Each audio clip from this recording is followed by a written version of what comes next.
વિદ્યાલયમાં ઓનલાઈન એજ્યુકેશનમાં વિદ્યાર્થી મિત્રો આપનું હાર્દિક સ્વાગત.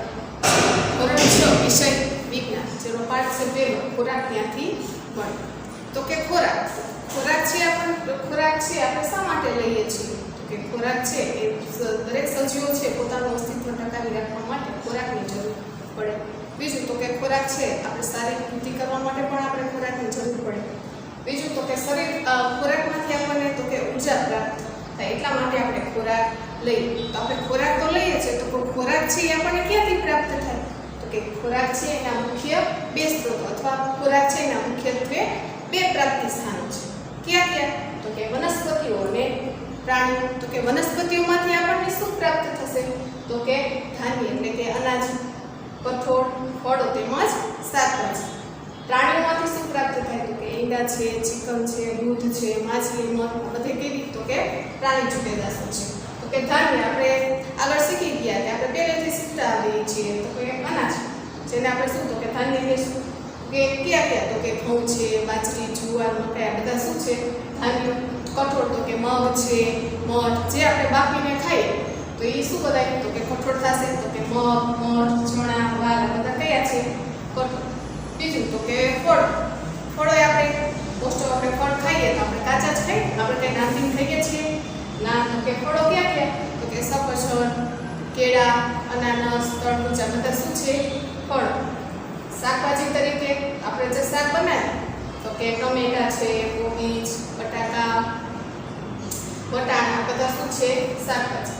પ્રાણીજ પેદાશો કે તો કે પ્રાણીમાંથી આપણને જે મળતું હોય એ બધી કેવી? તો કે પ્રાણીજ પેદાશો કહેવાય. તો કે ઈંડા છે, તો ઈંડા છે આપણે મધીમાંથી મળે, જેનો આપણે શું તો કે ખોરાક તરીકે ઉપયોગ કરીએ છીએ. તો કે પ્રાણીજ પેદાશોમાં આવશે ઈંડા છે, ચિકન, દૂધ.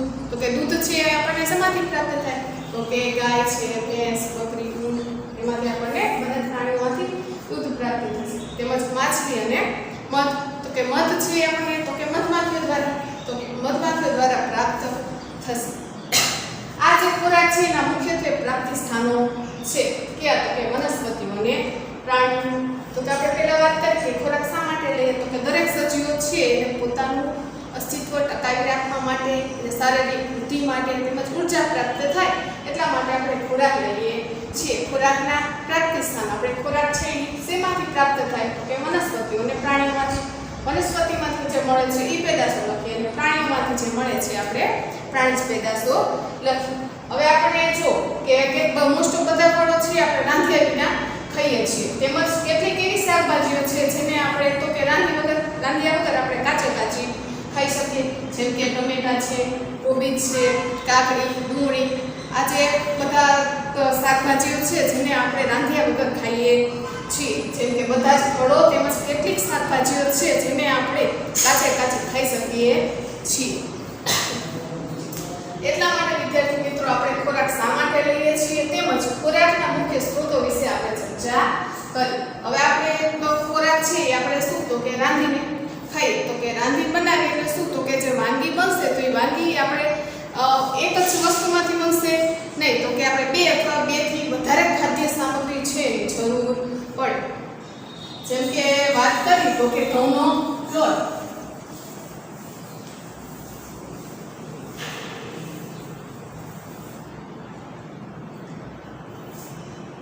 જેમ કે ઘઉં છે, ઘઉંના લોટમાંથી આપણે વિવિધ વાનગી બનાવી શકીએ, જેમ કે પૂરી, રોટલી, ભાખરી, શીરો, હાંડવા. આ બધી વાનગીઓ છે આપણે શું તો કે ઘઉંના લોટમાંથી બનાવી શકીએ. તો કે આપણે રાંધવા માટે આપણે શું તો કે ખોરાક છે ઘઉંના લોટમાંથી આપણે પૂરી, રોટલી, ભાખરી, શીરો, લાડવા આ વિવિધ વાનગીઓ બનાવી શકીએ છીએ.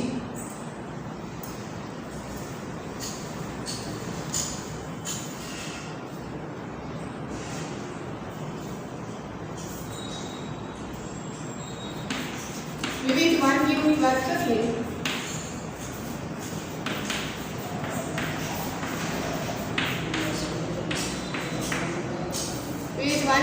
કરીએ ધારો કે આપણે વાનગી બનાવી ખીર. તો ખીર બનાવવા માટે આપણે કઈ કઈ ખાદ્ય સામગ્રી જોઈશે?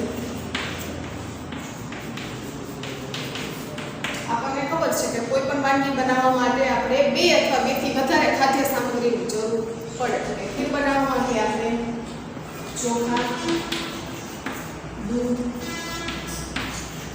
અને ખાંડ આ ત્રણે ખાદ્ય સામગ્રીનો ઉપયોગ કરશું. આ જે ખાદ્ય સામગ્રી છે એ આપણને કઈ પેદાશમાંથી મળે? તો કે વનસ્પતિમાંથી કે પ્રાણીમાંથી?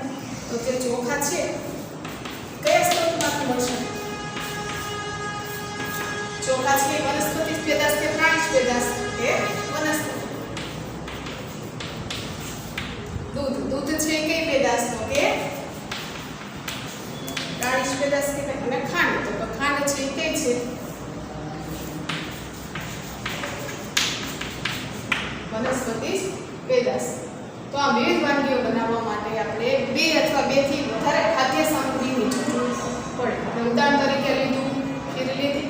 તો ખીર બનાવવા માટે આપણે શું જોઈતું? કે ચોખા, દૂધ અને ખાંડ. તો કે ચોખા છે એ આપણે કે કયા સ્ત્રોતમાંથી પ્રાપ્ત થાય? તો કે વનસ્પતિમાંથી. દૂધ છે એ પ્રાણીમાંથી તેમજ ખાંડ છે એ વનસ્પતિમાંથી. હવે બીજી આપણે વાનગી ધારો કે લઈ મિશ્ર શાકભાજી. આપણે શાક બનાવ્યું. શાક બનાવવા માટે આપણે મિશ્ર શાક બનાવ્યું. એના માટે આપણે ખાદ્ય સામગ્રી શું જોઈતું? કે વિવિધ શાકભાજીઓ. બીજી કઈ ખાદ્ય સામગ્રી જોઈતું? કે તેલ જોઈતું, વિવિધ મસાલા જોઈતું. તો વિવિધ શાકભાજીઓ છે એ આપણે કયા સ્ત્રોતમાંથી? પ્રાણીમાંથી પ્રાપ્ત થાય કે વનસ્પતિમાંથી? તો શાકભાજી છે કેમાંથી પ્રાપ્ત થશે? વનસ્પતિમાંથી. તેલ છે વનસ્પતિમાંથી. પ્રાણીમાંથી પ્રાપ્ત થાય. તેમજ મસાલાઓ છે એ પણ કેમાંથી પ્રાપ્ત થશે? વનસ્પતિમાંથી. ચાલો આપણે મિશ્ર શાક બનાવવું હોય તો આપણે કઈ ખાદ્ય સામગ્રીની જરૂર પડે? તો કે વિવિધ શાકભાજીઓ છે, તેલ છે, મસાલા છે, આ બધીની જરૂર પડે. તો કે એ આપણને કયા સ્ત્રોતમાંથી પ્રાપ્ત થાય? તો કે વિવિધ શાકભાજી આપણને વનસ્પતિમાંથી પ્રાપ્ત થશે. તેલ છે એ પણ વનસ્પતિ તેમજ પ્રાણીમાંથી પણ પ્રાપ્ત થાય. તેમજ મસાલા છે એ પણ ક્યાં? તો કે વનસ્પતિમાંથી પ્રાપ્ત થાય. હવે જો હવે આપણે ખોરાકમાં પણ વિવિધતા જોવા મળે. તો જેમ કે આપણે ભારતના જુદા જુદા રાજ્યોમાં જશું તો એના ખોરાકમાં પણ શું આપણને વિવિધતા જોવા મળે. જેમ કે આપણે ગુજરાત છે તો ગુજરાતમાં મોસ્ટ ઓફ આપણે ખોરાક તરીકે શું લઈએ? તો કે દાળ, ભાત, શાક, રોટલી, કચુંબર આ એવું છે. જ્યારે આપણે પશ્ચિમ બંગાળ સાઈડ જઈએ તો એ લોકો છે એના ખોરાકમાં વધારે શું લેશે? તો કે ચોખા અને તો કે ચિકન એ બનાવેલી વસ્તુઓ છે એ વધારે ખાય. જેમ આપણે દક્ષિણ બાજુ નીચેની સાઈડ છે જેમ કે તેલંગાણા છે, કેરળ એ સાઈડ જાશું તો એ લોકો છે ચોખામાંથી બનાવેલી વાનગીઓ છે એ વધુ ખાય. તો કે આપણે દરેક સજીવો છે એના ખોરાક લેવાની બાબતમાં પણ શું જોવા મળે? તો કે ખોરાકમાં પણ શું? તો કે વિવિધતા જોવા મળે છે. મોસ્ટ ઓફ આપણે ગુજરાત છે તો કે ગુજરાતમાં ખોરાક તરીકે શું લેશે? તો કે દાળ, ભાત, શાક, રોટલી, વિવિધ વાનગીઓ લે. બીજી આપણે પશ્ચિમ બંગાળ સાઈડ જશું તો એ લોકો ચોખામાંથી બનાવેલી વાનગી તેમજ ચિકન આ વાનગીઓ છે વધારે માત્રામાં લે છે. આપણે જોયું કે દરેક સજીવો છે એ ખોરાક લે છે એમાં પણ શું જોવા મળે છે? વિવિધ. આપણે કેમ વિવિધતા ધરાવતો ખોરાક લઈએ છીએ? તો કે વિવિધતા જો આપણે એક જ પ્રકારનું દરરોજ ભોજન લેશું તો શું થશે? તો કે આપણને ભોજન પ્રત્યે શું થાય? તો કે અરુચિ પેદા થાય. તેમજ આપણને દરેક જો અલગ અલગ ખોરાકમાં જો વિવિધતા રાખશું તો આપણને દરેક પ્રકારના પોષક દ્રવ્યો છે એ પ્રાપ્ત થાય. તો કે પોષક દ્રવ્યો જેમ કે ખનિજ ક્ષારો છે, વિટામિન છે, પ્રોટીન છે, કાર્બોદિત જે આપણે ચેપ્ટર 2 આહારના ઘટકો એમાં આપણે ચર્ચા કરીશું. તો આપણે એક જ પ્રકારનો ખોરાક લેશું તો આપણને શું થશે? તો કે એક જ પ્રકારના ખોરાકથી આપણને બધા જ પોષક દ્રવ્યો પ્રાપ્ત થતા નથી. એટલા માટે આપણે ખોરાકમાં શું? તો આપણે વિવિધતા ધરાવતો ખોરાક લઈએ કે એમાંથી આપણને બધા જ પ્રકારના વિટામિનો તેમજ પોષક દ્રવ્યો પ્રાપ્ત થાય એટલા માટે આપણે વિવિધતા ધરાવતો ખોરાક લઈએ છીએ. તો કે મનુષ્ય નહીં, તો કે મનુષ્ય સિવાયના બીજા બધા પ્રાણીઓ છે એને પણ ખોરાકની બાબતમાં શું જોવા મળે? તો કે વિવિધતા જોવા મળે છે. તો કે મનુષ્ય સિવાયના બીજા પ્રાણીઓ છે એમાં પણ ખોરાકની બાબતે વિવિધતા જોવા મળે. તો કે પ્રાણીઓ છે એના ખોરાકની બાબતના આધારે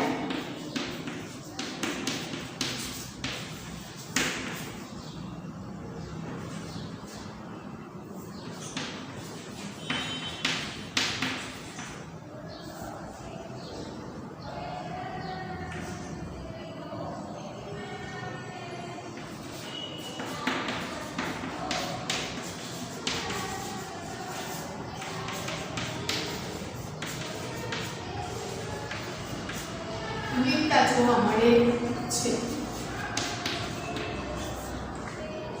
તો કે પ્રાણીઓ છે એને પણ ખોરાક લે છે એના આધારે. તો કે પ્રાણીઓ છે પણ શું? તો કે ખોરાક લે એના આધારે પ્રાણીઓ છે એને આપણે 3 રીતે વિભાજિત કરી શકીએ.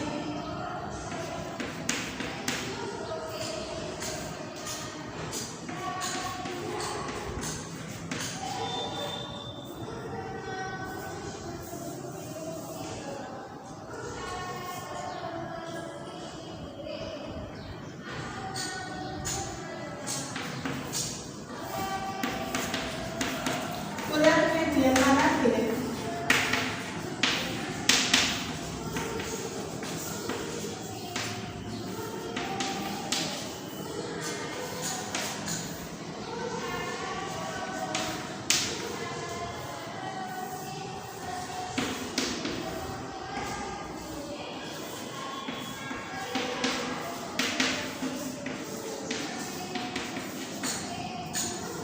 દરેક મનુષ્ય સિવાયના બીજા બધા પ્રાણીઓ છે એને પણ શું? તો કે ખોરાક લે છે એના આધારે પણ આપણે શું? તો કે 3 રીતે વિભાજિત કરી શકાય.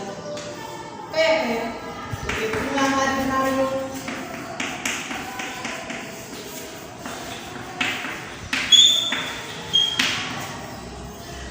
તો કે તૃણાહારી પ્રાણીઓ છે અને બીજા આપણે કયા?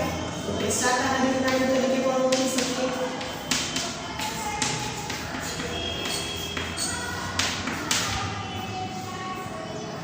માંસાહારી પ્રાણીઓ,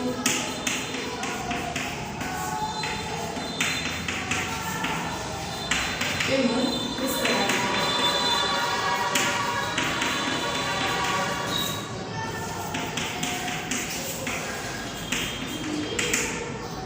તૃણાહારી પ્રાણીઓ કોને કહેશું? તો કે જે પ્રાણીઓ ખોરાક તરીકે વનસ્પતિ તેમજ વનસ્પતિ પેદાશનો ઉપયોગ કરતા હોય તેવા પ્રાણીઓ છે જેને આપણે કહેવા? તો કે તૃણાહારી પ્રાણીઓ કહેશું. જે પ્રાણીઓ ખોરાક તરીકે તેમજ તો કે પ્રાણી પેદાશનો ઉપયોગ કરતા હોય તો કે એવા પ્રાણીઓ છે જેને આપણે કહેવા? તો કે માંસાહારી પ્રાણીઓ કહીશું. તેમજ મિશ્રાહારી પ્રાણીઓ. મિશ્રાહારી પ્રાણીઓ એટલે કે જે પ્રાણીઓ ખોરાક તરીકે વનસ્પતિ પેદાશ તેમજ પ્રાણી પેદાશ બંનેનો ઉપયોગ કરતા હોય તેવા જે પ્રાણીઓ છે જેને આપણે શું કહીશું? મિશ્રાહારી પ્રાણીઓ કહીશું. કે તૃણાહારી પ્રાણીની વાત કરવામાં આવે કે તૃણાહારી જે શું? તો કે વનસ્પતિ છે, પાંદડા છે, સૂકું ઘાસ ને ખાતા હોય, અનાજ ધાન્ય ખાતા હોય તેવાને શું કહેશું? તો કે તૃણાહારી પ્રાણી. તો કે તૃણાહારી પ્રાણીમાં આપણે હરણ, ગાય, ભેંસ બધા જ પ્રાણીઓ છે કેવા છે? તો કે તૃણાહારી, કે વનસ્પતિ તેમજ વનસ્પતિ પેદાશનો ખોરાક તરીકે ઉપયોગ કરે છે. માંસાહારી પ્રાણીઓ કે જે પ્રાણીઓ શું? તો કે પ્રાણી તેમજ પ્રાણી પેદાશનો ખોરાક તરીકે ઉપયોગ કરતા હોય તો તેવા પ્રાણીઓને કેવા કહીશું? તો કે માંસાહારી પ્રાણીઓ. કે માંસાહારી પ્રાણીઓ કેવા છે? જે શું ખાતા હોય તો કે એનાથી નાના જે પ્રાણીઓને એવું માંસ ખાતા હોય તેમાં કેવા? તો કે માંસાહારી પ્રાણીઓ. જેમ કે વાઘ, ચિત્તો બધા જે પ્રાણીઓ કેવા છે? માંસાહારી. મિશ્રાહારી છે વનસ્પતિ જે પેદાશ ખાતું હોય અને પ્રાણી જે પેદાશ ખાતું હોય તેવા પ્રાણીઓ છે એને આપણે કેવા કહીશું? તો કે મિશ્રાહારી. તો કે મનુષ્ય છે એ મનુષ્ય શું? તો કે આહાર ધાન્ય એવું ખાય છે, શાકાહારી પણ છે અને માંસાહારી પણ છે. એટલા માટે આપણે મનુષ્ય છે એ કેમ આવશું? તો કે મિશ્રાહારી. મનુષ્ય જેમ કે બિલાડી છે એ પણ શું છે? તો કે મિશ્રાહારી પ્રાણી. તે ઈ શું ખાય તો કે રોટલા છે એવું પણ ખાય અને બીજું તો કે એનાથી નાના જે પક્ષીઓ છે એ પણ ખાય. એટલા માટે મનુષ્ય છે, બિલાડી, કૂતરા બધા કેવા છે તો કે મિશ્રાહારી. તો વિદ્યાર્થી મિત્રો આપણે વાત કરી સૌપ્રથમ તો કે પાઠનું નામ શું તો કે ખોરાક ક્યાંથી મળે. ખોરાક કેમ લે તો કે દરેક સજીવો છે પોતાનું અસ્તિત્વ ટકાવી રાખવા માટે, શરીરની વૃદ્ધિ માટે અને આપણને ઉર્જા પ્રાપ્ત થાય એટલા માટે ખોરાક લે. પછી વાત કરીએ તો કે ખોરાક છે આપણે ખોરાક તો લઈએ તો ખોરાક છે એના પ્રાપ્તિ સ્થાનો ક્યાં તો કે મુખ્યત્વે બે સ્ત્રોતની વાત કરીએ, વનસ્પતિઓ અને પ્રાણી. તો કે વનસ્પતિમાંથી વાત કરીએ તો કે અનાજ જેમ કે ધાન્ય, ઘઉં, બાજરી, જુવાર, મકાઈ બધા અનાજ છે. પછી કઠોળ, અનાજમાં અનાજ, કઠોળ, ફળ, શાકભાજી બધા વનસ્પતિ પેદાશો છે. તેમજ આપણે વાત કરીએ તો કે ચિકન, ઈંડા, દૂધ બધી પ્રાણી પેદાશો. ખોરાકમાં આપણે મીઠું અને પાણીનો પણ ઉપયોગ કરીએ. તો આ જે છે એ વનસ્પતિ જ પેદાશી નથી અને પ્રાણી જ પેદાશ નથી, જે આપણને શું તો કે પૃથ્વીમાંથી પ્રાપ્ત થાય છે. પછી વાત કરીએ તો કે બધા જ આપણે ફળો છે, કેટલીક શાકભાજીઓ છે જેને આપણે કાચી ખાઈ શકીએ છીએ. ખોરાક છે આપણે ખોરાક છે કાચે દાણા કે અનાજ આપણે ડાયરેક્ટ ખાતા નથી. આપણે ખોરાકને શું કરવું પડે તો કે રાંધવો પડે. તો ખોરાક છે એને આપણે શું કરીએ છીએ તો કે રાંધીને ખાઈએ છીએ. તો રાંધીને આપણે શું તો કે વિવિધ પ્રકારની વાનગીઓ બનાવીએ છીએ. જેમ કે વાત કરી હતી પહેલા તો કે ઘઉંનો લોટ, તો કે ઘઉંના લોટમાંથી આપણે શું તો કે વિવિધ વાનગીઓ બનાવી શકીએ.